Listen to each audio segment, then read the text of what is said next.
I'm Aaron Wicks, and I'm here with my colleague Mary Beth Schneber-Remrev. We're from the National Community Action Partnership, and this is the next in our series of workshops on the org standards. Today we're going to be focusing on implementing the org standards in a public community action agency setting, because as many of you know, maybe all of you know, the org standards are actually specific to private agencies and public, and in many cases they differ. And so we wanted to focus in on some of those unique characteristics about the org standards in a public CAA setting. So Mary Beth has posted the PowerPoint in the chat, so feel free to download that and review it or follow along. And we will get started. And as we get started, I will say that since we have a fairly small group, certainly a group that I think we can all kind of talk or chat as needed. Please let us know either I think this is in meeting format, so you can unmute and speak up or raise your hand or post a message in the chat. Let us know if you have any questions or comments, because we would be happy to sort of tailor this to your interests and where you have maybe some areas that you want to talk through a little bit. Or sometimes, often what happens is folks share with each other, share some of their practices with one another. So we encourage you to do that as well. And sharing in that way is consistent with the promise of community action. So see how I went right back to the presentation. We're going to ground ourselves in the promise. Community action changes people's lives, embodies the spirit of hope, improves communities, and makes America a better place to live. We care about the entire community, and we are dedicated to helping people help themselves and each other. We also like to ground our meetings by performing a land acknowledgement, because we recognize that every community owes its existence and vitality to generations from around the world who contributed their hopes, dreams, and energy to making the history that led to this moment and this setting. Some were brought here against their will, some were drawn to leave their distant homes in hope of a better life, and some have lived on this land for more generations than can be counted. And I recognize that we are not physically in the same space, so I definitely would invite folks to share in the chat the land that they're joining from. In my case, I'm joining from the historic land of the Haudenosaunee people, and I pay my respect to elders both past and present who have stewarded this land throughout the generations. All right, our agenda for today is pretty straightforward. We'll start very briefly with a question that I think we kind of all know the answer to, but we want to go beneath the surface a little bit, and that is, what's a public CAA? Really, what we're interested in there is, what are some of the differences between how a public CAA operates and a private nonprofit, because those can be very important in the context of the org standards. We'll also talk a little bit about the org standards generally in public CAAs. We'll provide some pointers, some tips for implementing some of the standards and documenting them. And we'll do that by reviewing some of, not all of, but some of the public CAA standards.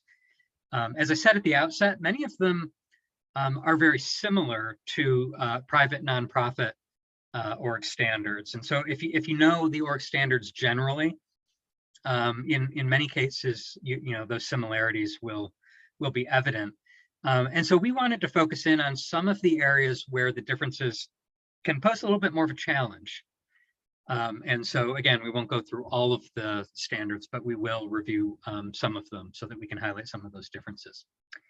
And we hopefully will have some time at the end for Q&A, but we really prefer to do that as we go. So again, if you have any questions or comments or thoughts that you want to share, some best practices, please, we invite you to share those in the chat or verbally if you want to unmute. So I said we won't spend a lot of time on the difference between a public and private, but we do want to kind of set that stage because we know that we've got folks from both types of agencies participating today. I think we may have some representatives from the state office, so want to welcome everyone and again invite the sharing of the perspective that you bring. Really, some of the key broad differences that we're going to be focusing on between public and private CAAs and why that's relevant to the org standards has to do with three kind of big areas. One is the governing body. They both have a governing board or advisory board or council. So in that sense, it kind of looks the same. But within a public CAA setting, that governing body is often acting within far more constraints than a private nonprofit. We often talk about a private nonprofit board of directors sort of being the owners of the organization.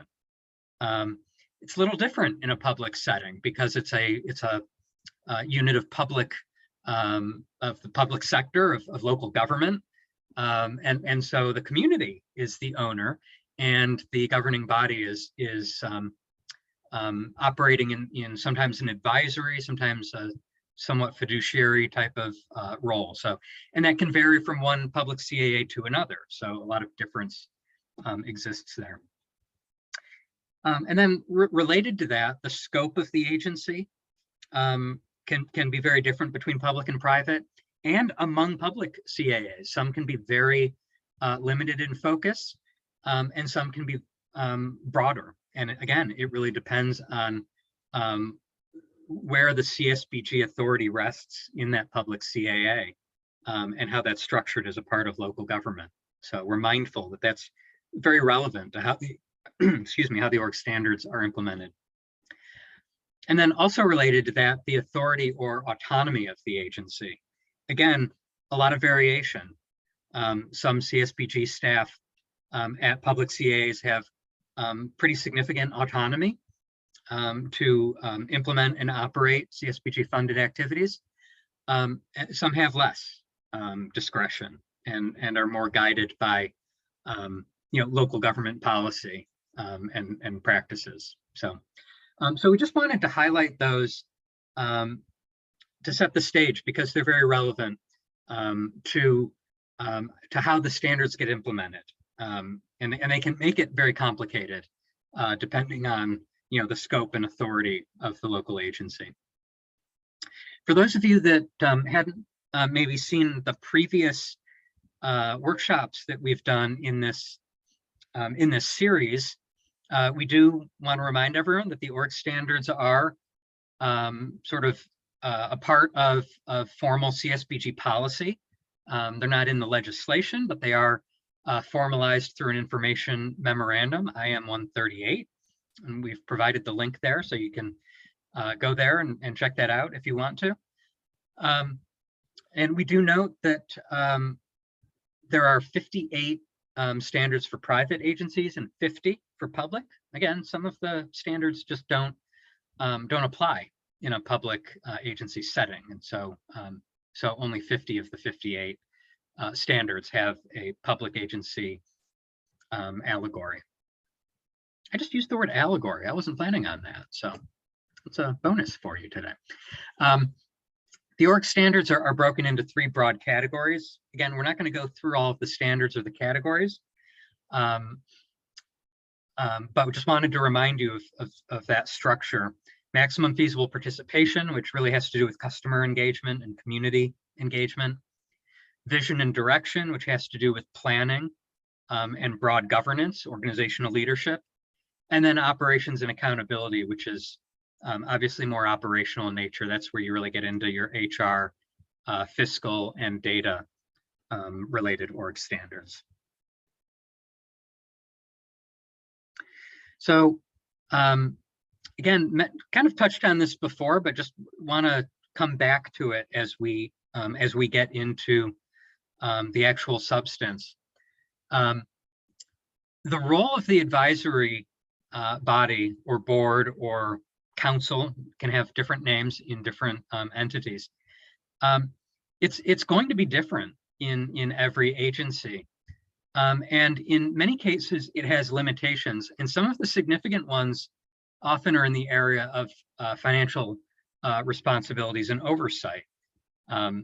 Because very often there are local government fiscal processes and policies that govern. And so those are the ones that apply.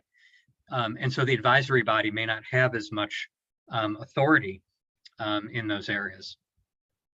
And again, some of the standards do not apply to public CAAs, but then others that do may apply from the perspective of the standard being part of broader local government, in which case, you need to think, where do I need to go to show that we are, that we're in compliance with that? Like a whistleblower policy is probably affecting, that probably applies to all units of local government. But different departments or different units of local government may have more specific policies that the org standards apply to. So it's important to know, when you're applying the org standards at a public CAA, is this something that we kind of handle in-house, or do we need to, look at, like a broader department or unit to demonstrate our alignment with the org standards? And I'll note, Mary Beth commented in the chat that it's so important to know the specific powers that your agency has been delegated, because there's significant variation across the network. So while it's always great to share knowledge and strategies, just be mindful that, if you reach out to a peer in your network, they very likely operate in a different context, and that may be relevant. So always be aware of what your agency's specific authority and powers are, where you have discretion and where you don't.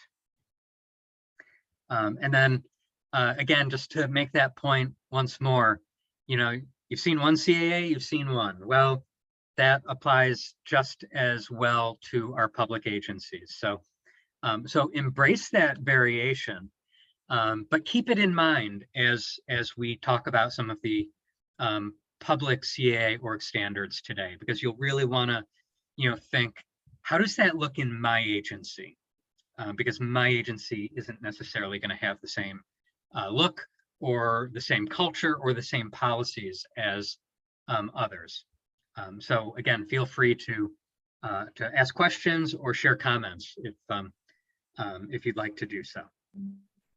So having kind of laid that groundwork, we'll get into some pointers for public agencies implementing the org standards. Mary Beth?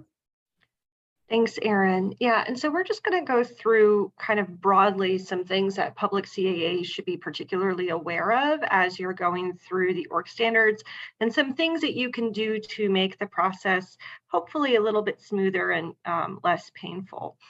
But one of the first things that we recommend doing is to sit down with your list of organizational standards, and for every public CAA standard, identify where that responsibility lies within your unit of government. So it might be within your department, it might be within your fiscal department if you have centralized fiscal, it might be your city council, it might be your county attorney. So it's really important first to look at the standard and then figure out who is the process owner of that.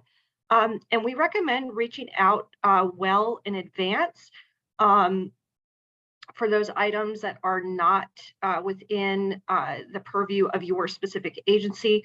Make those connections with folks and ask them, hey, do you have this policy?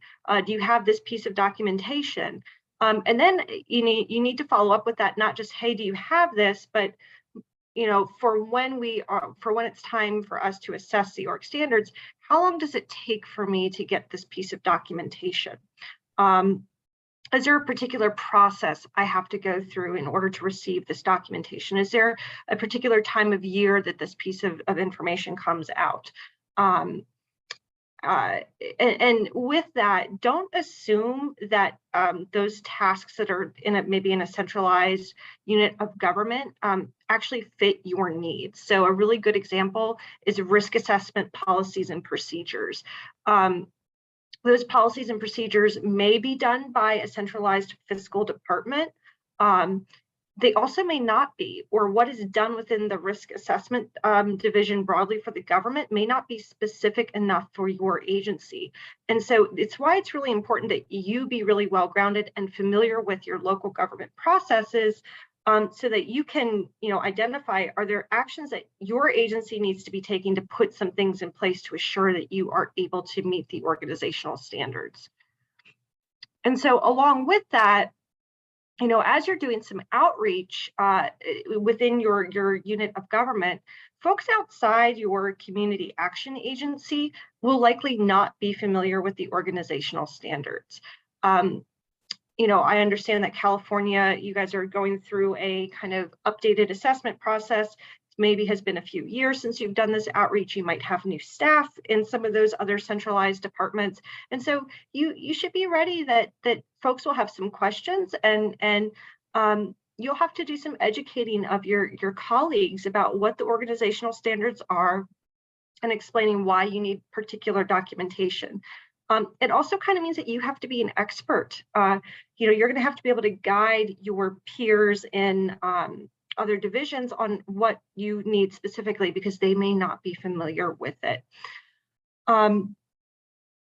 And although the organizational standards are really grounded in some best practices and some common business practices, they tend to also be grounded in some practices that are more common in the nonprofit sector. So just be prepared to have that information handy and have the conversation with your colleagues.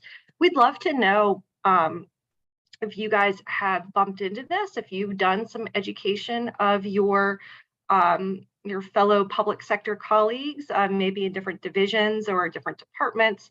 And talk to us about, what resources you've used to educate folks about the organizational standards. And we would also love to hear if there are resources that you feel like you need in order to be able to do that education. So I will share, when I was at a local public CAA, we had a training session that we did early on for some of our connected departments to share with them what the organizational standards were, kind of what our timeline was for assessment, and kind of sharing out why they were important, just so that everybody was on the same page. It was a really effective practice. It helped ground everybody with the same information and really set us up for success. So we'd love to know if you have any of those. You can put those in the chat as I am moving ahead, and I'll circle back to any comments that you put in the chat. And that goes for any of this stuff, guys. If you have a practice that has worked, please put it in the chat. We really want this to be a peer sharing session as much as possible too. You guys are really the experts. You have figured out how to make this work at the local level and want to lift up your best practices as well. So I'm preaching to the choir here, but in a public CAA, we need to remember that everything is a process, right? I kind of laugh when I remember, like, there was a form I had to fill out to get paper in my public CAA, right? Like, just to get like printer paper. So you can best believe that there are processes and forms and requests that formal requests that have to be made for some of the documentation that is required for the organizational standards. And those processes, again, if you're in the public sector, those processes take time. And so you need to find out in advance, how long does it take to get things done? Because if you're unaware that, there's a formal process that's needed to, say, request the agency's audit or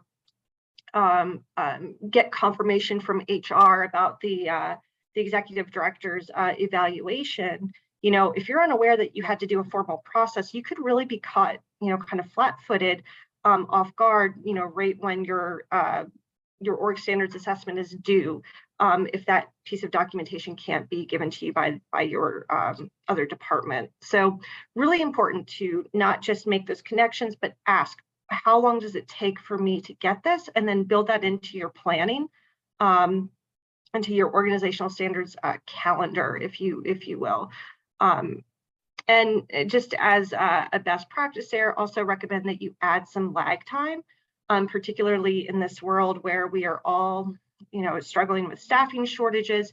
Things may take even longer. So be sure that you are not just thinking, ahead, but thinking, well ahead, to give yourself plenty of cushion for time. And want to flag that you should really pay particular attention to those things that require your board, because you might also need to verify what things can be done by your advisory board, or if there are things that actually have to go to, say, your city council or your council of local government. Because remember, your council of local government or your city council are often your true governing body, and they're the ones who delegate authority, what your advisory board is able to do. So in some cases, there might be things you have to bring before your actual city council. So I'll give you an example. For my agency, any seating of any board member actually had to go before our city council. So I couldn't just, put some names in on the agenda, the night before the city council was going to meet.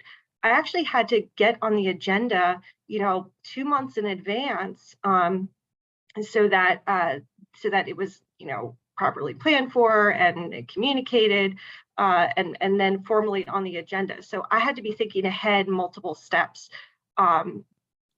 So that is something to be aware of, is not just, it takes time, but it can take a lot of time if you really need to go to, say, your council of local government or city council. Yeah, and Aaron said to make sure these timelines processes are available to train and onboard your colleagues. That's right. We always say a person is not a process. Make sure that this information doesn't just lie with you, just in your brain. It's really important that you have that information documented somewhere, so that if there is turnover in the future, you kind of have this already mapped out for whoever comes after you. And then another thing that you will bump into when you're looking to get this documentation for your organizational standards, particularly from other divisions outside of the purview of, say, your director or your supervisor, or whoever that is, I'll just say it this way: relationships matter. A phone call from your department head might carry some more weight with it, and folks might be a little bit more responsive, say, to your commissioner or whoever that seat of power is in your organization than they will with you, and that's unfortunate. But sometimes it's what you have to do to get the job done. Don't be afraid to use that card if you have to ensure that your agency is compliant with the org standards. And so we'd love to open it up for a little bit of discussion. As Aaron said, we're a pretty small group. And so, would welcome you to unmute yourself, raise your hand, put in the chat. Would love to know about some of the challenges you've experienced with trying to assure that you're meeting all the organizational standards. And if you have found any strategies that have worked really well to, as I said, make the process maybe a little bit less painful, a little bit smoother, go a little bit easier each time. Would anyone like to share anything that they've bumped into, any challenge that they've had, or any process that they've found that really helps, makes the process less painful?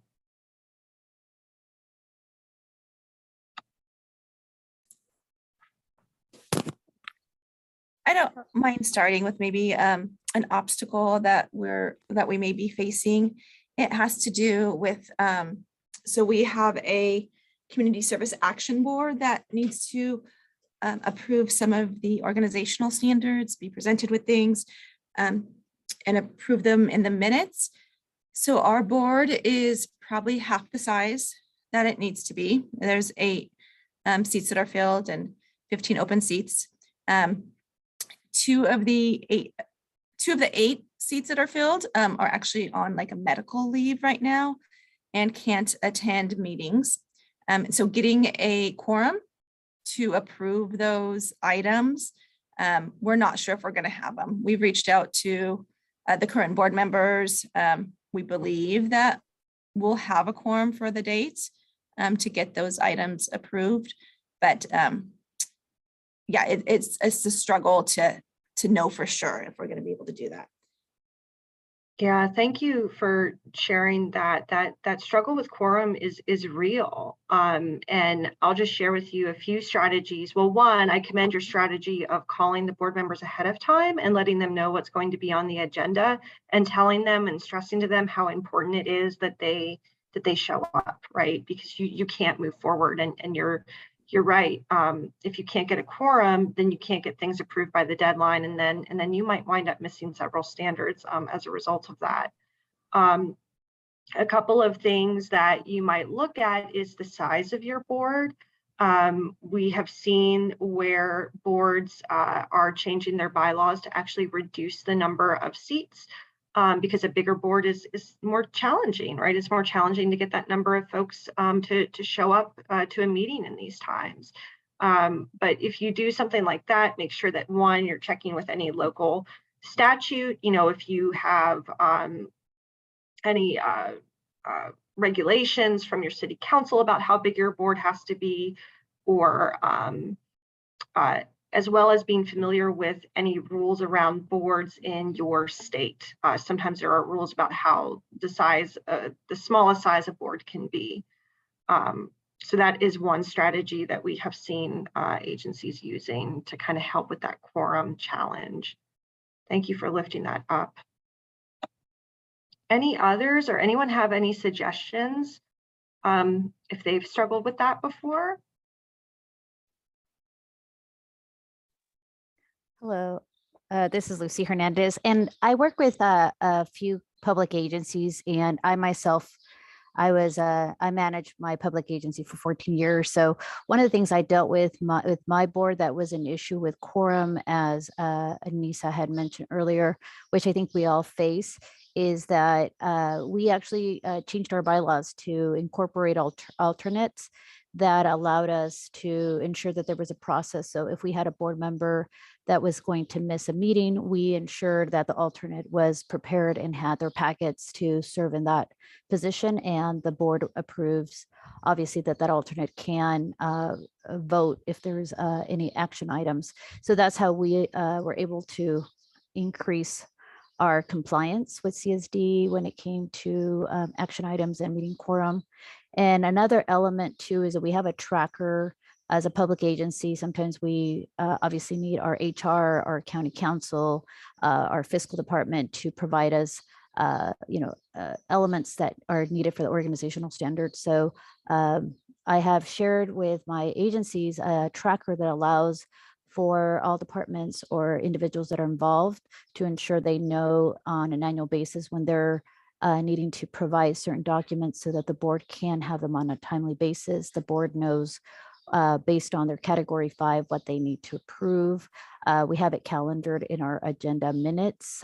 We have, as in a prior session, we talked about how we incorporate our standards in agenda items so the board members know which agenda item aligns with a standard. And that has allowed for, I believe, an embrace of other public departments that are involved to support the Community Action Board.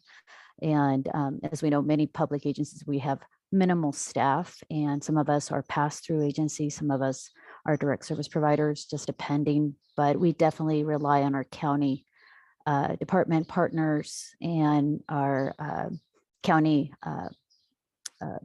external departments to provide services. So that's how we've been able to minimize any compliance issues, and basically would work really close with CSD to ensure that everything we were doing was in alignment with compliance to CSBG Act as well. Thank you, Lucy. Those are some great practices. As Erin said in the chat, calendars are, don't underestimate the power of a really good calendar that you actually use. You do have to use the tool, but that was some fantastic suggestions. And yes, the use of alternates can be quite helpful, even if your alternates are not able to vote.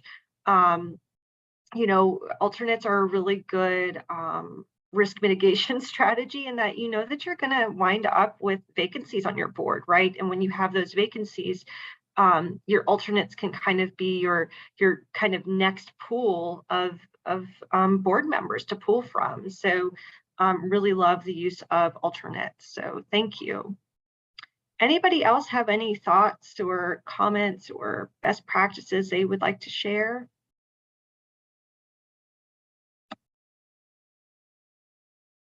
Okay, I don't see anyone coming off mute. So Erin, I think I'm going to pass to you to talk us through a selection of organizational standards.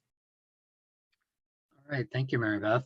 And I wish the selection of organizational standards was as appetizing as these popsicles, because I would much rather spend the next 45 minutes having one of these coconut popsicles. I don't know. It's late. I'm in the East Coast, so it's late in the day for me and I'm hungry. But we are gonna, as I said at the outset, we're gonna go through a selection of standards, not all of them, but some that we think are, kind of particular interest. I'll put it that way, because they, they have some interesting wrinkles in the public CAA setting. So just as a sort of a preview, so you kind of know where we're going.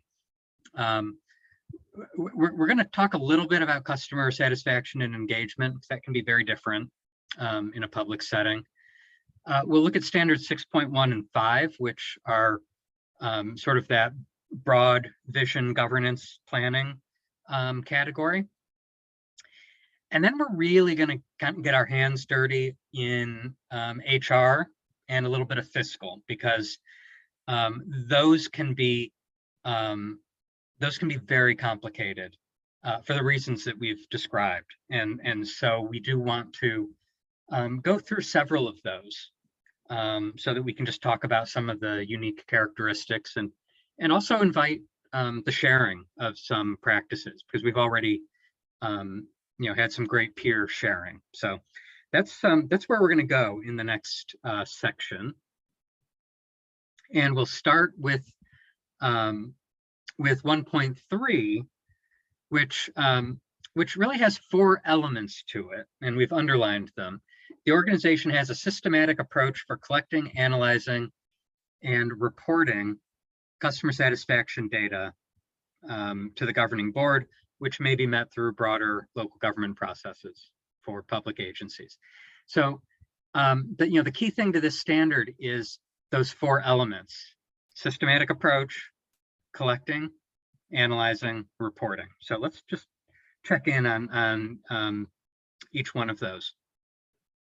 The first place to start is there a broader system for collecting customer feedback? Now, again, because of the way that public CAAs are positioned, they're often not standalone agencies. They're part of a broader organization of local government. So the place to start is, how do we do customer feedback? In our unit of local government. Is there a broader system that we use, that our agency uses as part of that?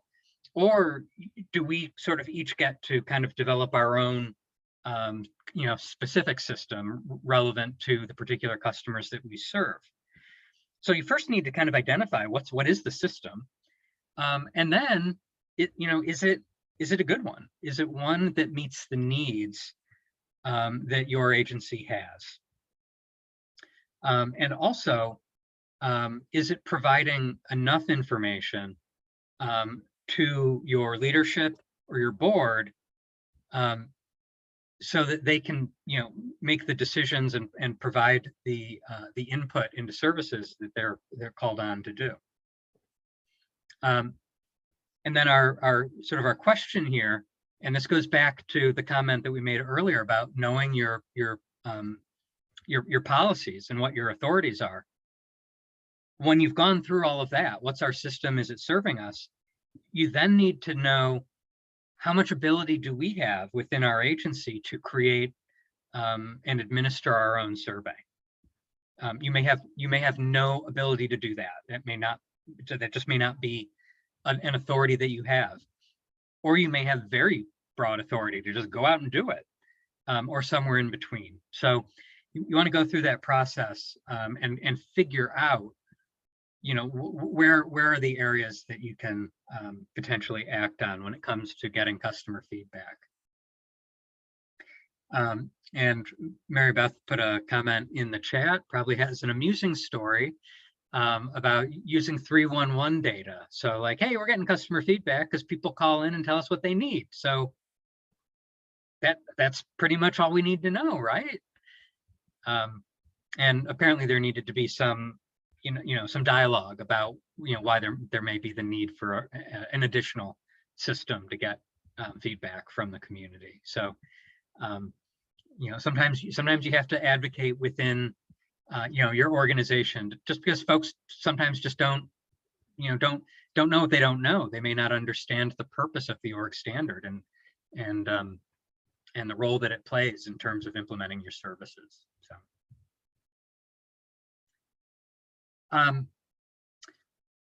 A second element of 1.3 is the collection of data, and we're not going to get into the weeds of data collection, but we do want to just highlight that it's a multifaceted issue, because you want to think about which programmatic data are you collecting, and what are those data points? Are you just are you collecting data on intake? Does your agency have the ability to sort of track outcomes? Can it do that for some programs and not others? So you really need to think about the programs that are administered by your agency and what data collection even involves. Then you want to think more about the logistics of that. What are the methods for collecting the data, and are they the appropriate methods? There's often room for improvement in the collection of data. What's the infrastructure you have to do that? What sort of staffing do you have? Do you have enough staff to get the data that you need? What tools do you use to aggregate and analyze the data? Things like scorecards and dashboards. And then what sorts of processes do you have in place to make the data actionable by your leadership team, by your advisory board or committee, et cetera? So all of those, kind of connect together in terms of the collection, analysis, and reporting of data. So let's look a little bit at documentation, because as you all know, you can do all that stuff, but if you aren't able to document it, then it didn't really happen, at least not in the eyes of an auditor or a monitor. Or just in your own, self-assessment. You want to be able to document that these things are happening. So, what kind of documentation would be appropriate for these 4 elements? For the systematic approach, you'd probably want to have policies and procedures that talk about what is your approach to data collection, analysis, and reporting. Who does what when. In terms of collecting data, you'll have tools, collection tools that you use, surveys, intake forms, etc. You might also have some summary data where there's just an initial aggregation that kind of shows, like every month we collect the data and kind of look at it in aggregate. That might be something that documents part of your data collection process. Then in terms of analyzing, that may show up in a few different ways. It may be addressed in some of your policies and procedures that may that may require someone in your agency to act on data, having done some analysis. So that kind of implies that analysis happened. So it may speak to that. But more likely, you may have some tools that you use to do the analysis. So you might have, a monthly or a quarterly report or a scorecard or an operational dashboard that you use. Those could be a means of showing data collection, but they often go that next step into analysis because they often show trended data, over time. That's going into the realm of analysis and shows that you're using the data to inform your service delivery. And then you may have some written reports or recommendations that are the result of data analysis. And then finally, you want documentation around reporting, specifically reporting to your governing board. So again, that might be something that's written up in a policy or a procedure that the governing board gets a quarterly report or an annual report of customer outcomes or customer demographics or something like that. Those reports would also be documentation.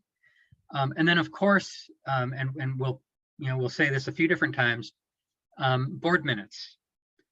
Board minutes often document a lot of the activity, particularly the activity that goes to your board. So your board minutes might show that, the quarterly report on program services was presented and, the board accepted the report. There you go. There's your evidence that the board, received that report on service provision as required by the org standards. So I'll just kind of pause. I know Mary Beth posted a comment in the chat, and for folks that maybe don't have that up, or you're listening while you're maybe multitasking. Well, actually, Mary Beth, did you want to comment on that? I see you were unmuting, so why don't you go ahead and comment? Oh, sure. I just wanted to, point out, sometimes when we talk about public community action agencies, we get really stuck on this track of like, oh, there's all of these challenges, and there are, but there's all kinds of opportunities and strengths of a public CAA. And one of them is that you may have the ability to tap into some broader resources from your local government. And one of them is your IT. Your IT department might be able to help you with implementing a new customer satisfaction system. They might also know what other departments are doing or be able to turn you onto other practices that have worked within local government. So maybe your health department is using a customer satisfaction system that they're familiar with. And, you could even piggyback onto that contract to kind of reduce procurement challenges or reduce costs. So, just be sure that you're having that conversation about what you need with, with your IT. Make friends with them because they can be a major asset to you. Thanks, Mary Beth. And before we move on, are there any other comments or questions, examples about customer data, collecting, analyzing, reporting? I mean, we could do a whole workshop just on that topic, but that's for another time. But if not, going, okay. Well, then let's turn to standard 6.1, which Mary Beth will take about organizational leadership. Yeah, so we want to talk a little bit about your strategic plan. So this standard calls on the department to have a strategic plan or a comparable planning document. There's no requirement that the document itself be called a strategic plan. It just needs to have the elements of a strategic plan. We'll talk about that in a minute. That's in place, has been reviewed and accepted by your board within the past 5 years. And then this is one of those standards that if your local government does not have this strategic plan that speaks specifically to your agency, you will need to develop one in order to meet this standard. So, want to acknowledge that your department may have that broader strategic plan or something similar, some type of long-term visioning document with metrics and with goals, specific goals and metrics that is used to guide your agency. So I feel like we had a vision 2020. Everybody had a vision 2020 back before 2020. If only we knew what 2020 would actually be like. But we all had, a vision 2020 report that, kind of guided where strategically our department was trying to go. We had some specific metrics. It wasn't called a strategic plan, but for all intents and purposes, guys, it really was. So you need to start there. You need to determine if you have one of those for your department, and if your program is represented within that plan. And if you don't, this is where you will need to create one. You might also look at your departmental strategic plan and say, you know what, this isn't specific enough for us in our agency we don't see ourselves in the strategic plan, and therefore we can't use it to guide our actions. And maybe you decide that you want to create a more specific plan. But that would be a decision of the local agency to do. And you'd need to make sure you have the authority to do that. And just want to clarify, whether or not your agency is going to do its own strategic plan or you're part of a broader governmental process, when you're working with your board in strategic planning in a public CAA, it's really important to clarify what their role is, because it's not the typical role of a board member in like a regular strategic planning process. The board is really responsible in a private CAA for setting out that strategic vision for the local agency. In a public CAA, that is often not the case. The visioning for the agency is done by the local government. It's not done by the advisory board. The advisory board might have input into that process, but ultimately the decision for the direction of the agency lies with the local government. And so whatever that process is, you need to be the expert on what that is in your local government, and then educate your board members on their roles, what they can do, what they can't do, and where those lines of authority are. I keep hearing this saying, I think it's from Brene Brown, that clear is kind. And I think that is definitely the case in strategic planning for your board members. Make their role explicitly clear of what they will have authority to do and what they won't, because it can also be a little deflating, I think, if folks think, oh yeah, we're going to create the whole strategic plan for the agency, and then they learn that it's not something that they can actually have influence on. And in some cases, guys, the only thing that the board is going to be able to do is to accept the strategic plan. So a little bit more about interpretation. So typically the standard, talks about an agency-wide plan, and that, would be an integrated plan that covers the whole agency. But, in your public CAA, it's possible that agency-wide might just mean your CSBG. A good place to look is for clarification on what agency-wide means is to consider the lines of authority of your governing body, of your advisory board. So if your advisory board is only over CSBG, then your agency-wide strategic plan might just be CSBG, or it might be part of that broader strategic planning process. Or it might be CSBG and LIHEAP or CSBG and weatherization. It all depends. This is where, every CAA is a little bit different.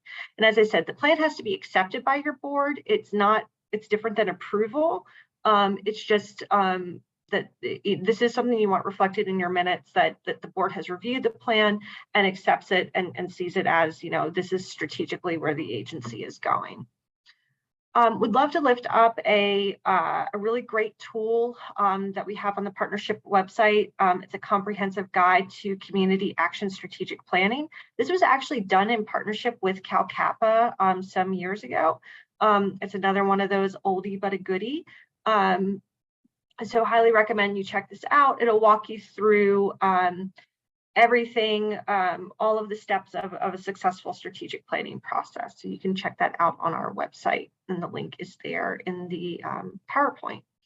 So when you're thinking about documenting this standard, obviously have your dated copy of your strategic plan. Make sure your board minutes show where that plan has been, that says approval. It should actually say accepted for a public CAA. Board minutes indicating that your board has reviewed and accepted that strategic plan. And if necessary, guys, you might need to write that separate plan, or you might need to do some explanation of how this other document that isn't called a strategic plan really is comparable to a strategic plan. You might need to call that out in your documentation. I don't see any questions in the chat. I am watching for them. Let me look and see. Do we have any hands raised? I don't see any hands. So Aaron, I think we're just going to keep on rolling. Folks, do put questions in as we're going. Aaron and I would love to answer your questions, and Aaron would especially love to answer the hard questions. Thanks, Mary Beth. She does that to me every time, just to make sure I'm paying attention. No, but we definitely would welcome any of your questions, and we won't fake it if we don't know the answer. If we don't, we'll find someone who does. That's our commitment. Well, I mean, I'll struggle for a little bit before I say, I actually don't know. So ask away. Just as a quick follow-up to the standard that we were just talking about, and we'll go through this one very quickly. Standard 6.5 is about the timeline for the board or advisory body getting an update on that strategic plan. And that just has to happen within the past 12 months. So, ideally once a year, at least. You could do it more often, but put it on that calendar of activities. Every May we have our annual seating of new members, and that's where we review strategic plan progress. Something like that. But just to get into what standard 6.5 says, just to make sure that you're sort of meeting the intent of the standard. The intent is not to just talk about the strategic plan once a year. There should be a regular role that your board has in those activities. This is just an indicator of those broader activities. Okay, so don't think like, oh, we checked the box, we're great. So there should be other stuff going on, right? And there should be some additional processes and structures that make this annual review meaningful. So while the standard just says that there is a review every 12 months of progress, obviously there's an implication that something comes after that. If the progress has been good, then we keep going with the plan. If the progress has been less than what was expected, then maybe adjustments get made. So again, there's not a requirement that all of that be shown, but it's implied that is happening as part of that update. And it's a best practice to make sure that this update that you're using to meet this org standard is done with your whole board and not just, like a program committee.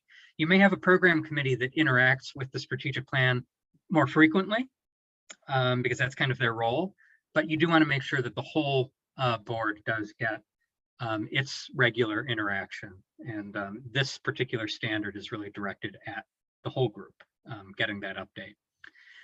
In terms of documenting it, pretty straightforward. If something is shared with the board, it should be captured in the minutes. So the minutes should reflect that the board received that update. And presumably there would be some, summary document that shows what was shared. So, a report or other, matter, printed matter or PowerPoint presentation, that captures what was shared with the board. That would also document this standard. So Mary Beth, why don't we jump into the fascinating world of human resources? I'll let you start us off with that. Awesome. Thank you, Aaron. Yeah, HR has certainly become quite the fascinating department, hasn't it?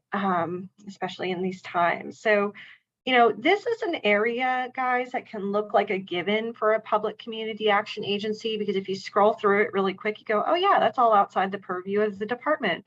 But it's really not. Don't take this for granted. This is really an example of an area where there's a lot of stuff that is outside the purview of your agency, and that actually adds complexity versus making it simpler. In some cases, there's some additional expertise that your agency is able to tap into. You might have really strong local government systems, but you really need to know your internal processes and have those good relationships with your friends in HR in your local government in order to be able to meet these standards so that you can properly show the documentation and all of that good stuff. So just diving right in, 7.1 is not applicable to public CAAs. That's an attorney review of personnel policies. But just so you're aware, 7.2 through 7.9 do apply to a public CAA. So standard 7.2 looks to see that you are following your local government policy for making available the employee handbook to all staff and notifying staff of any changes. So just to unpack that a little bit, what qualifies as making available will vary state to state. It might be posted online. It might be on like your employee intranet. It might be just in a shared folder. That would qualify as making available. A best practice, this is not a requirement of the standard. I just want to say that again, this is not a requirement, but a best practice is the acknowledgement of receipt of that policy by signature. That could be physical or electronic, but that is a best practice you could use. And then in terms of notifying folks that there are changes, again, this is going to vary state by state. Make sure you know your state's policy. It might be as simple as there's an email that goes out. There's a posting, there's a process where there's always a posting on the intranet or notification that goes out via an announcement that says that there's been an update to that local government policy. So just a few things for you to consider and get familiar with at your local agency. And I'm sorry, Lucy, did you unmute? Did you want to speak or? Okay, I apologize, Mary, about that. Thought I saw something. No, sorry. No, sorry. No problem. You're good. Okay, I think we can go on to the next slide about documentation. Just, have your obviously your personnel policies shows that you have them, because you can only notify staff of them if you actually have policies. And make sure that you have that clear process through which folks have access to the policies and then are notified of them. And you may attach an example of showing that practice in action, showing an example of a announcement that goes out when there are policy changes. I wouldn't think that you need to show every change that's been made in the last year and the announcement of it, but more just show here's the process and here's an example of us following that process. So then in 7.3, we're going to go through some of these pretty quick, guys. So do, as always, unmute, raise your hand, put things in the chat if you have questions or comments or a best practice you want to share. 7.3 says that you have to have written job descriptions for all of your positions. Now, in a private CAA, it says, there's some language about required updates. But in this case, those job descriptions are really usually outside the purview of the local agency. You wouldn't have the ability to update them on a regular basis. That's done through usually a broader governmental process. So the requirement is just that you have written job descriptions for all positions. So, this is important because we want to make sure that, each job has direction and accountability. And, a job description is honestly a really good way to connect a position to your mission, to your purpose, to your strategic plan.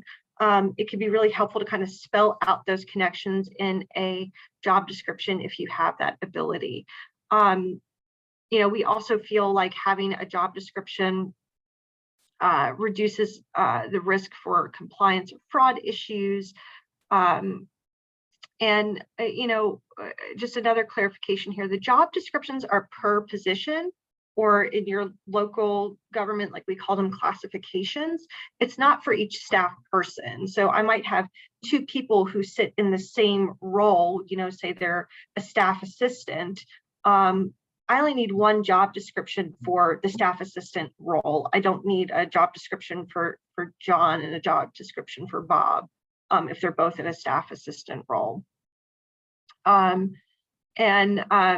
It is a best practice in those job descriptions for there to be, a date of last review or update, just for, kind of version control to ensure that you're on the most up-to-date version.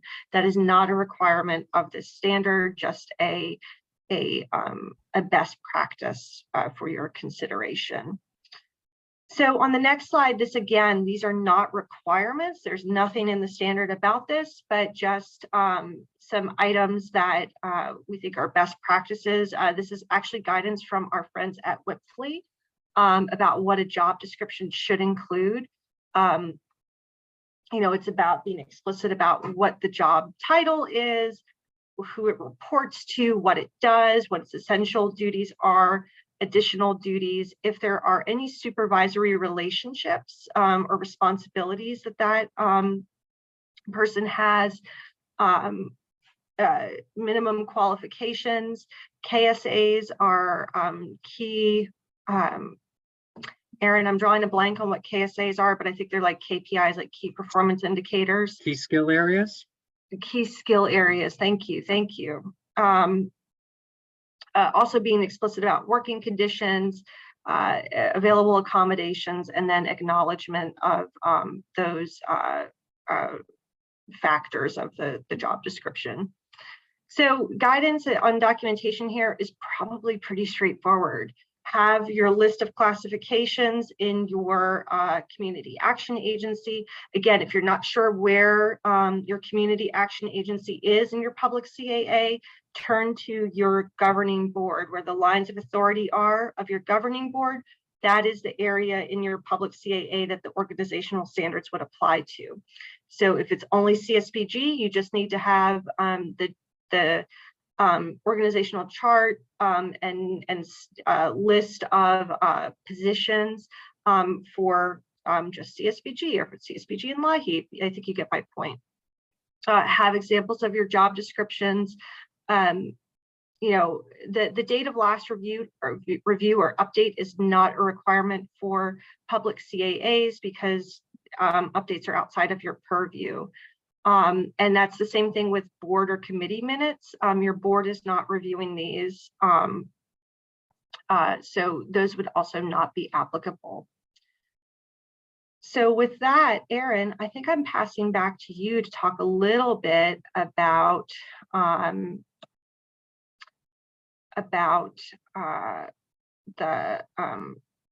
performance appraisal. I'm sorry, I had a comment in the chat that I just saw.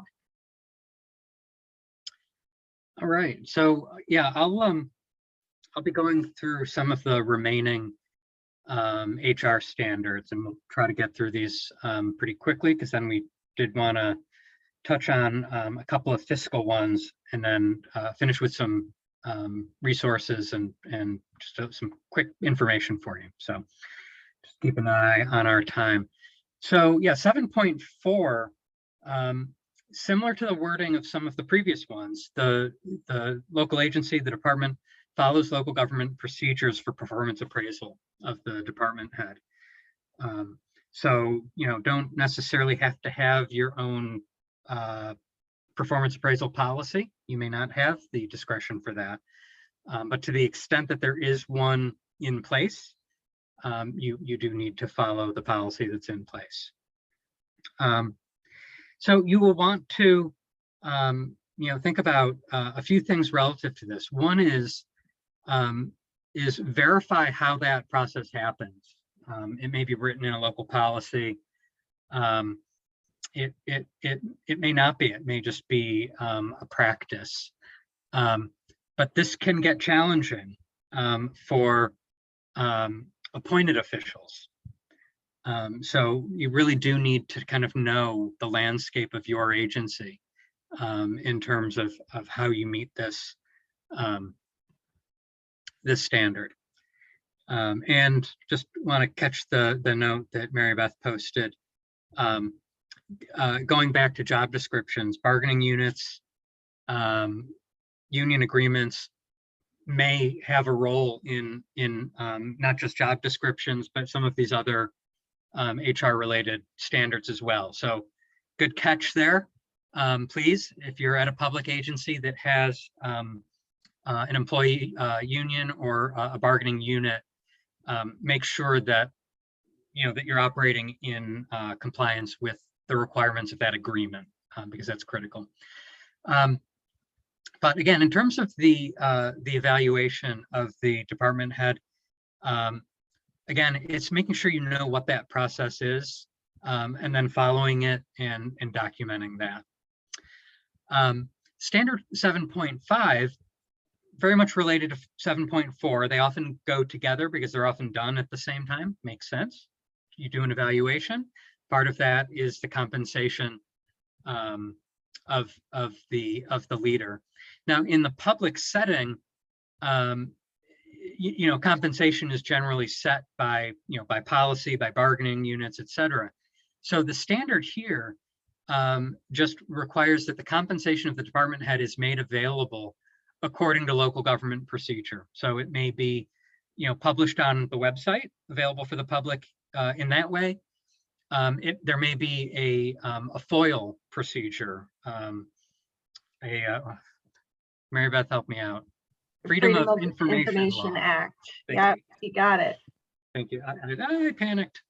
So there may be a process that a person has to follow in order to get that information. So, but the key here is that whatever policies exist within your agency regarding employee compensation, just make sure that you're following those. And so if it's available to the public in a certain way, make sure you're doing that.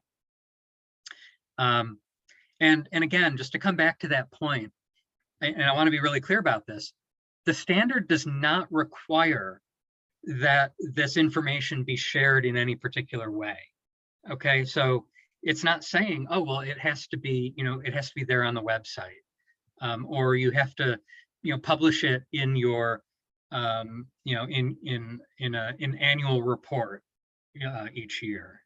This is not prescriptive. It simply says that whatever the local policy is, you need to follow that. And so you just need to verify that that's happening.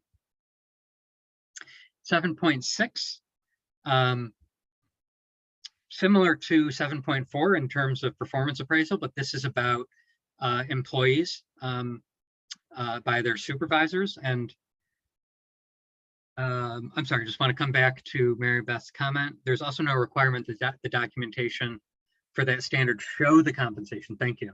So meeting that requirement doesn't mean you have to provide the compensation level. It's just that you are following the policy to make it available. So if someone wants to see it, then they can follow that process and see it.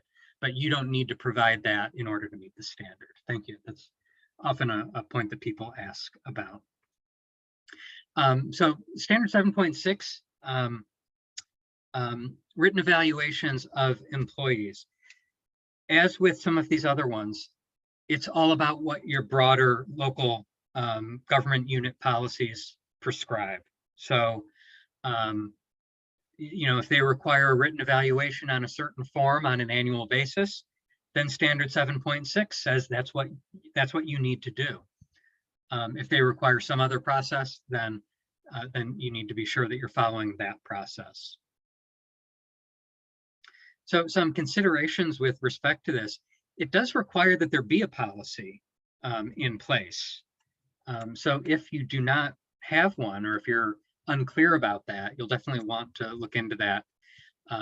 And as we've said before, you need to be aware of authority. Who has the authority to develop and implement that type of a policy? You might be able to directly within your agency, or it may happen at a broader level. Note that this says that employees need to be evaluated according to the policy. It doesn't say that all of them have to be evaluated annually. A lot of people assume that that's the case because that tends to be the norm. The standard doesn't require that, though. So just be aware that that's not required of the standard. But if your policy requires it, then it is, right? So the org standard might not say you need to do it, but the org standard is saying you have to do whatever your policy is. And so if your policy says you have to, then obviously you have to do that and document that you've done that. Again, with some of the other ones that we've just talked about, showing compliance with the standard does not require that you provide or share employee evaluations. Obviously, those are, those are confidential documents. So those do not need to be, submitted or shared to show compliance. There just needs to be verification from someone who is in a position to do so, that the policy has been followed. Like if your policy is every employee has a written evaluation annually, then someone with HR authority would confirm that each of those evaluations is in place and is current for the last year, and then provides that verification. And that would be your documentation that you have complied with your policy. Standard 7.7 has to do with having a whistleblower policy. So any existing applicable local government whistleblower policy has to be made available to your board or advisory body at the time of orientation. And that's really just an important accountability measure, because your board is really exercises some degree of accountability for the operation of your agency. Obviously not complete authority, but they certainly need to be aware of an important policy and process, such as a whistleblower policy, to ensure that any potential malfeasance can be surfaced without fear of retaliation. And so the policy does, does need to specify, as any whistleblower policy does, that individuals can be protected from retaliation. And the policy should identify both the process as well as the people or offices who are responsible for receiving and acting on any whistleblower complaints. So that's what should be in the policy, and the standard requires that be shared with your board members as they join your board. So obviously, a copy of the policy is part of the documentation, and then board minutes or board resolutions or some other form of documentation of activity can show that board members were provided a copy of the policy. It's good practice to make that policy available on a periodic basis, like annually, but certainly at the time of orientation for new members. And Mary Beth has a very important point. Whistleblower policies are almost always fairly broad government-wide policies. And so it'd be very uncommon for a specific agency to have its own whistleblower policy. So generally, you're going to be looking for a broader government, local government policy to meet this standard. And then finally, 7.8, following your local policies for new employee orientation. So just like the other ones that we've talked about, same concept. To the extent that there is a policy in place that guides orientation for new staff, you need to document that you follow that, and that you have the documentation to support that. And we just wanted to emphasize that you want to think beyond just checking the box here. Transitions are important. Onboarding new staff is critical. To engage staff, and it's part of a good retention policy. So So you want to be sure that you're not just following the policy, but that you're doing it in a way that's appropriate and effective for your agency. The org standard does not require any specific curriculum. Your local policy likely does have some requirements about what sorts of things need to be included in that. Often, workplace violence, sexual harassment, whistleblower policy, things like that are traditionally part of the onboarding curriculum. But the standard only requires that you follow whatever is required in your local policy.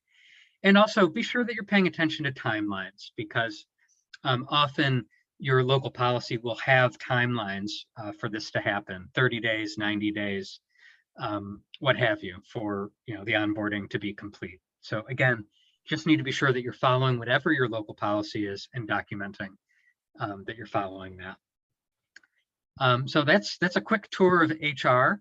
Bottom line is, if you've got a policy, follow it, and you should be good with the org standards. So I'll hand it off to Mary Beth to look at some of the fiscal standards. Thanks, Aaron. Yeah, and this is another one where, public CAAs, it's a little bit different because your boards often don't have fiduciary responsibilities. That really lies with your true governing body, your city council, whoever that may be. But your board still needs to receive regular financial reports at each regular meeting for any program that they advise, as allowed by your local government procedure. So this is another area where you'll need to be familiar with what authorities have been delegated to your local CAA, specifically what programs do they advise, and ensure that you're providing them some good information about the financial status of the organization. So, although the board does not have those duties, they still really do need to have insight into the financial operations of the agency. And this can be pretty simple. This can really just be a budget to actual kind of report that you give. It doesn't need to be a whole in-depth report, just enough for them to feel like they have a good sense of, how is the organization performing? Are you spending your money as planned?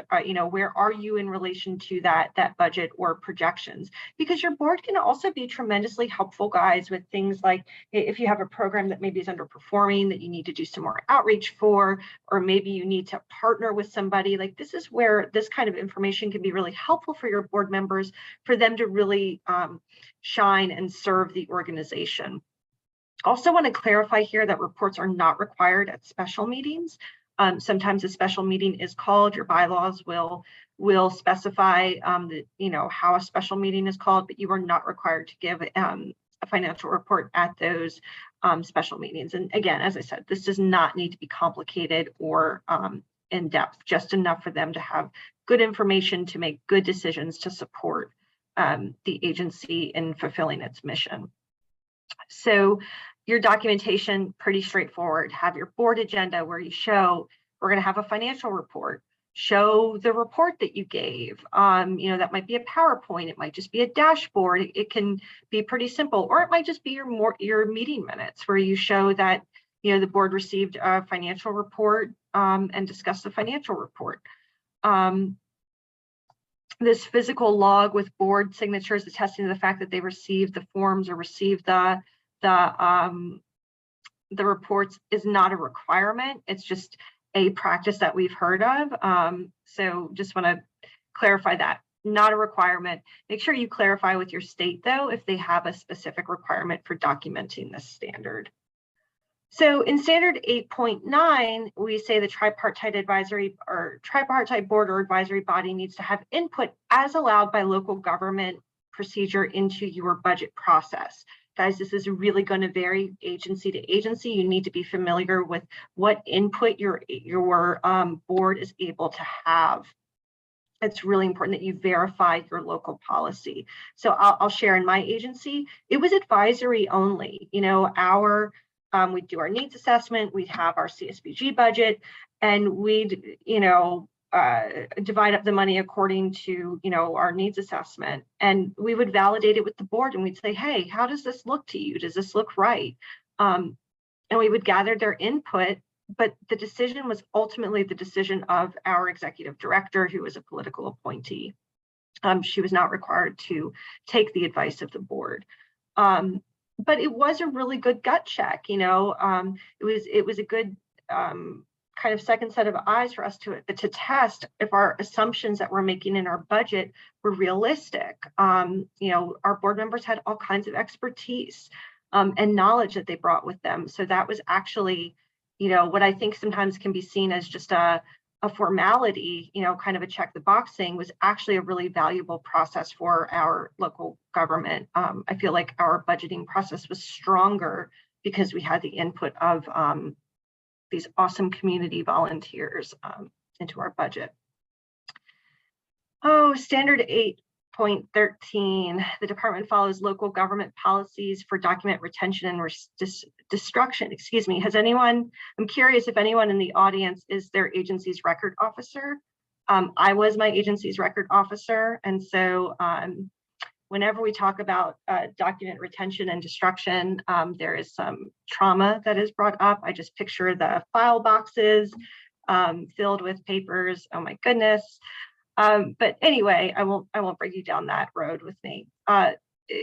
You know, there are federal rules around how the information that you have related to your grants is managed. You know, the supporting documentation on your grant, including financial detail, often has to be maintained for a minimum. It's usually 3 years, either from the submission of the final report of the grant or from audit. So you will need to be clear, though, about your local rules and regulations and your state rules and regulations. Now, usually in a public agency, you have a department who's in charge of compliance around this, and then they may train individual records officers for your department who kind of act as liaisons. So just be sure that you are following your policy. Something to be aware of too, there are folks who say, oh, well, I just won't destroy anything because then I'll never be out of compliance. And that can actually get you into even bigger trouble because you can then be accused of selective destruction because you're still not following policy. If policy says to destroy something after 3 years, you're supposed to destroy it after 3 years. And then if you hold on to some things and not others, if there were ever a major issue, yeah, your department could be accused of essentially selectively destructing documents that might have, you know, pointed to wrongdoing, or there would be questions about along those lines. So just some considerations for you. When you're thinking about this, this standard, guys, this is always in progress. You are constantly managing the information and documents related to your grant. So we say that if you're in process of doing this, of doing your document destruction per policy, that you are meeting this standard for all intents and purposes. Make sure that your policy covers both paper and electronic forms of records. This is an area that is growing. You might need to be familiar with your IT's policies around archival of records. You know, that might be client records, that might be emails. You know, again, this is an area where being a public CAA might be a benefit because you have a little bit more of a robust system that you can rely on and call on to guide your practice. So I don't see any comments or questions in the chat as of now. We are wrapping up here. So encourage you guys, if you have any thoughts, questions, comments, feedback, we would love to hear it. You can be putting that in the chat or raising your hand while Erin just reorients you to a few resources that we have. Yeah, thanks, Mary Beth. And this will be really quick because we are at the end and we're almost at the end of our time. So just last call if you do have any questions or comments that you wanted to share. But we did want to leave you with some resources. One is please make note of the quarterly public CAA meeting that we convene at the partnership. Our next one is actually coming up in a couple of weeks. It'll be July 26th from noon to 1 Pacific time. So there's a link here. We'll make sure that that gets out again as well. And Mary Beth has put it in the chat. So love to have you join us and join some of your fellow public agencies to really focus in on issues of interest to that part of our network.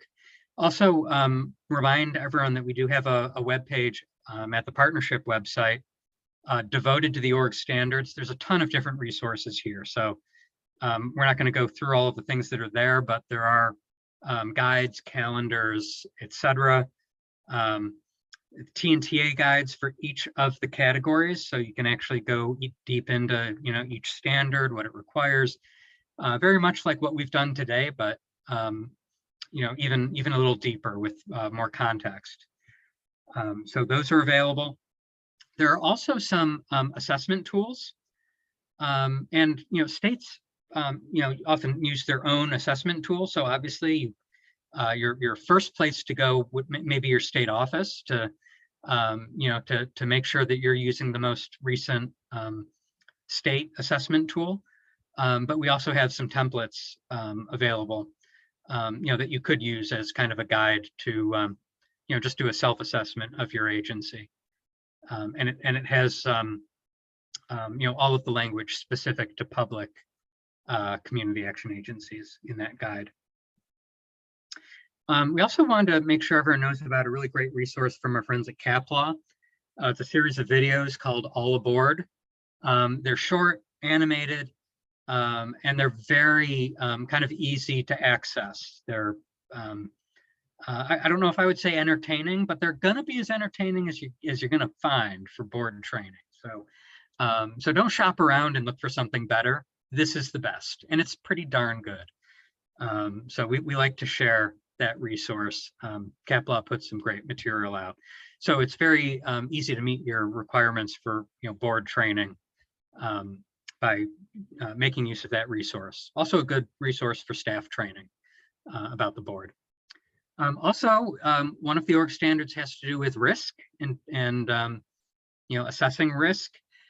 We do want to let everyone know that the Nonprofit Risk Management Center is having its 3-day virtual summit happening over 3 separate days. The next day is coming up July 20th. And guess what? You're all registered. I personally paid for your registration. You're welcome. No, I did not.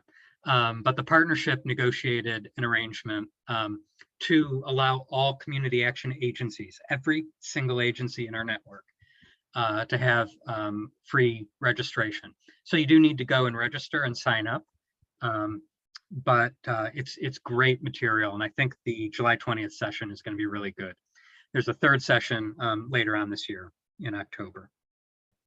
And of course, if you haven't already, please do think about joining us in New York City for our convention. The hotel block is full and is not going to be reopened, but there are plenty of places to stay in the Times Square area.